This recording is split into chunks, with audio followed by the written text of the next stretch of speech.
Hello everyone. So today, as I said, again I'm here to carry on with chapter number 1 of second book of political science, that is Politics in India since Independence. So before we proceed further, I would just like to remind you that we have gone on with the topics like challenges before the nation at the time of independence, then the process of partition, the consequences, and so on. So, I was just thinking to myself that, change is the spice of life.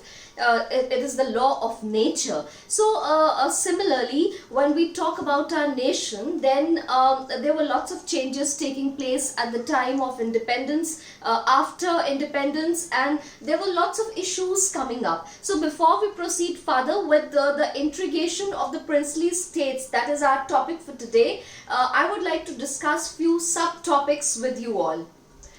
Coming on to the slide, the two-nation theory. If you were a little particular about what we were discussing in the first video, then I made a mention of the two-nation theory that was proposed by the Muslim League.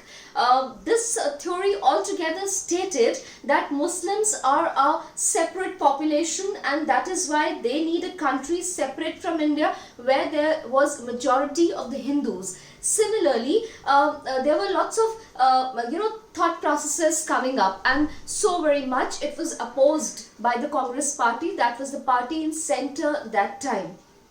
Anyhow, the two-nation theory not only was proposed but was successful, and the land was divided into two. India, where most of the Hindus started living, whereas Pakistan, where the majority of the population was Muslim. It stated somewhat like this: the two-nation theory is the basis of the creation of Pakistan. It states that Muslims and Hindus are two separate nations by every definition.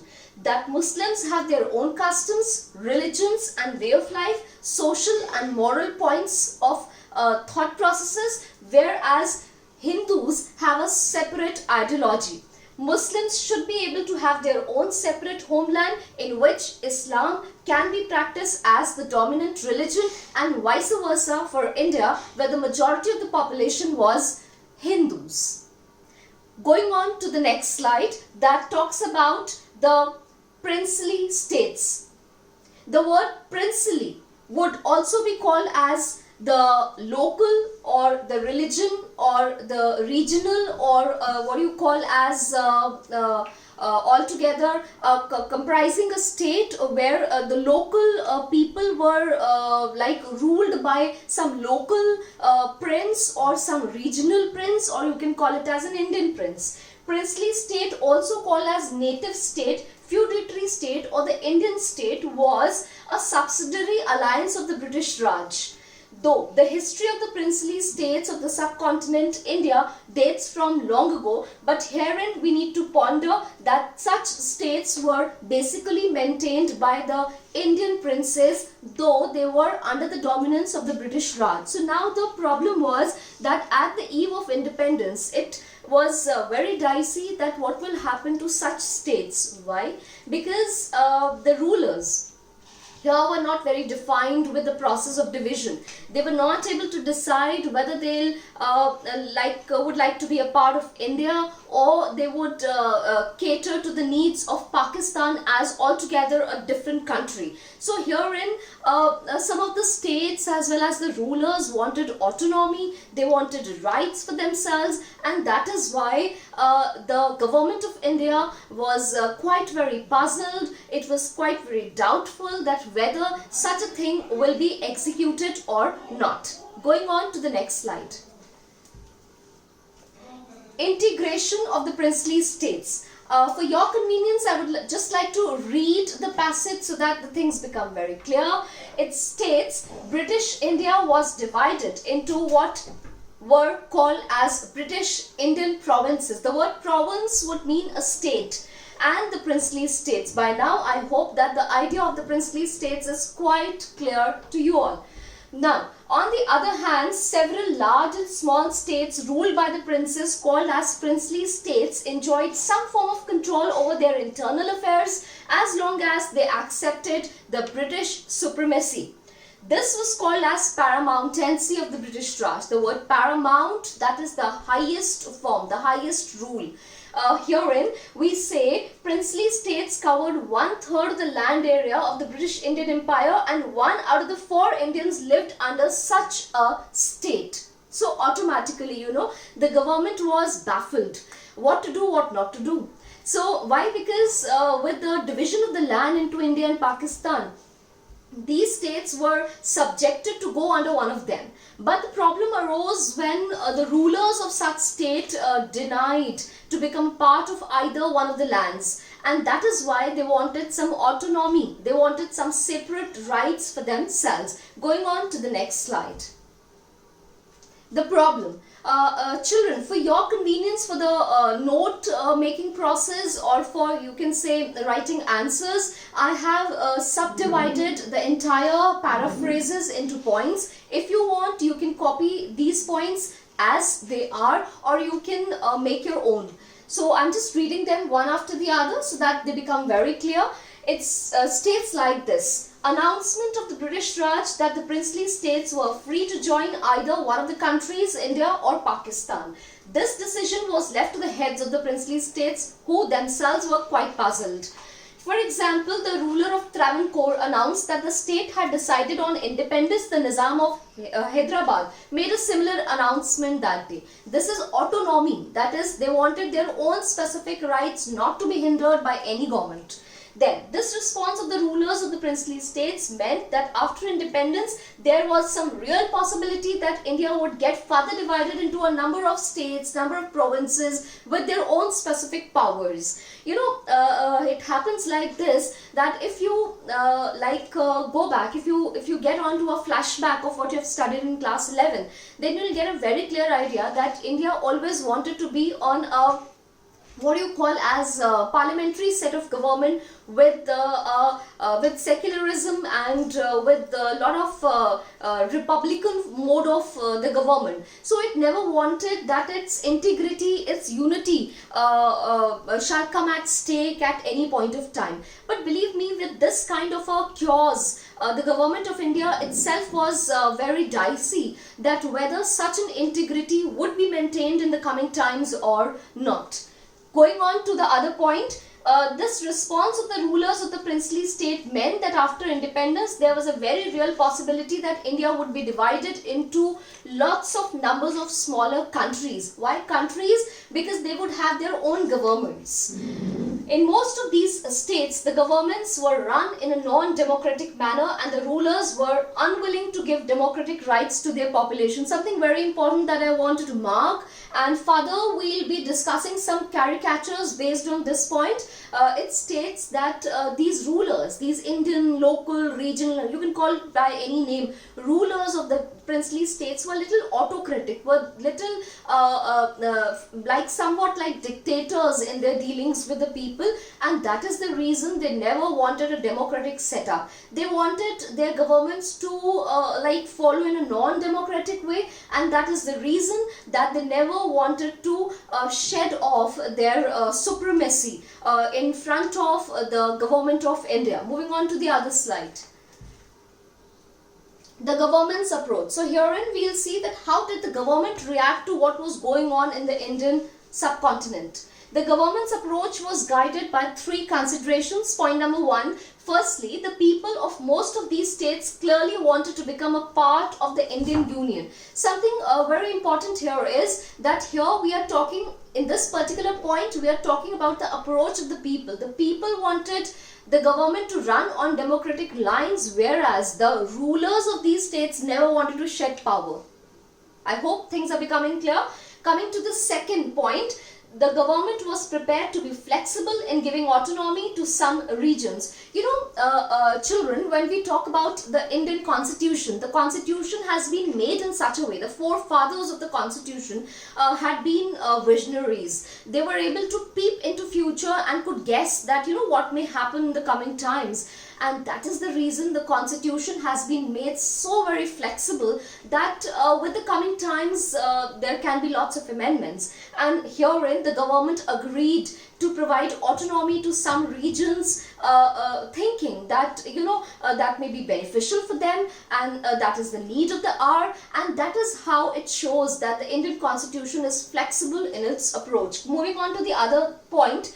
Thirdly, the backdrop of the partition, which brought into focus the contest over the demarcation of territory, the integration and the consolidation of the territorial boundaries of the nation, had assumed supreme importance. So this is how we'll proceed with the integration process, as well as how the princely states were formed. Moving on to the next slide. Reorganization of states. The process of nation building did not come to an end with partition and integration. There came up lots of procedures, lots of lawmaking processes, like appeals from the people, policies from the government, etc., etc. It says now the challenge was to draw internal boundaries in the Indian states. This was not just a matter of administration, but also about the feelings and the emotions of the people. The boundaries had to be drawn in such a way that the linguistic and the cultural plurality is not, you can say, like gone, or maybe it is not at stake. During colonial rule, the state boundaries were drawn either by the administrative convenience or simply coincided by the territories annexed by the British rule. So herein the leaders of the country were a little perplexed that whether such boundaries outside the peripheries of Indian states would be good enough or not, whether it would hinder the progress of the people or not. So they were like not able to decide that whether these states should be guaranteed autonomy or not, and if they are created on linguistic barriers, will they work or not. So moving on to the other slide. I hope the things are becoming clear. Reorganization of states. I'm continuing with the same topic. Our national movement had rejected these divisions as artificial and had promised that the linguistic principle as the basis of formation of the states, but things changed after independence. Always it happens that when you are simply thinking about the problems, the mind is chaotic and you're not able to come to a conclusion, but slowly and gradually things settle down. So altogether, when this like idea of the separation of the states and the formation of the state on the linguistic grounds came up, the government was simply not clear about it, but slowly and gradually it took up it as a measure to introduce some new policies for those regions. The leaders felt that carving out states on the basis of language might lead to disruption and disintegration. Why? Because India already is a divided land, division on caste, religion, etc., etc. And therefore, a further division of the land on the basis of linguistic barriers may complicate the situation. This decision of the national leadership was challenged by the local leaders and the people. Now, some of the movements came up which you can study at length, which are given in your book. You can Google in the pages and you can go through in detail in case you want. This caused great unrest and resulted in violent outbursts. I am going on to the next slide, which talks about the State Reorganization Commission, which was set up in 1953. This body was set up in 1953 basically to look into the matters of rewarding the boundaries of state or not. Children, when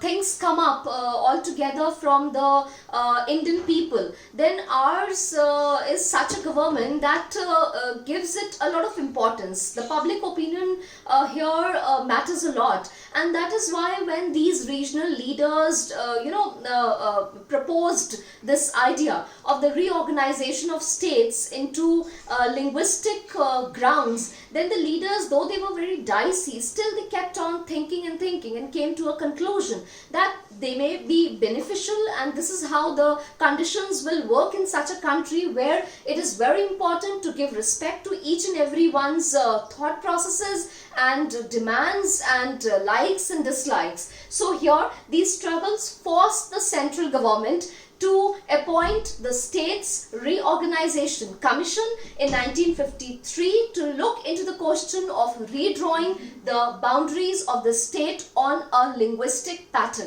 Coming to the last but not the least point of this session, the commission in its report accepted the boundaries of the state, and therefore they were ought to reflect different languages which they were ought to come up with. So this was the end of the session. I hope the things are clear. I would just have a recap of what all we have studied for this session. I began with the sub 2 topics, that is princely states and the two-nation theory. Then slowly and gradually we talked about how these states came into an integrated whole. It was an integration of the princely states into India, and then how the leaders of such states were dicey about being a part of either India or Pakistan, and then we came up with the reorganization of these states and how the State Reorganization Commission, a body specifically, was made in 1953 in order to peep into the affairs of these princely states as well as the states in India which wanted autonomy on linguistic, you can say linguistic grounds. So this was the end of the session. For more videos related to this chapter and the caricatures, the map work, stay tuned, stay healthy, stay safe. Thank you so much.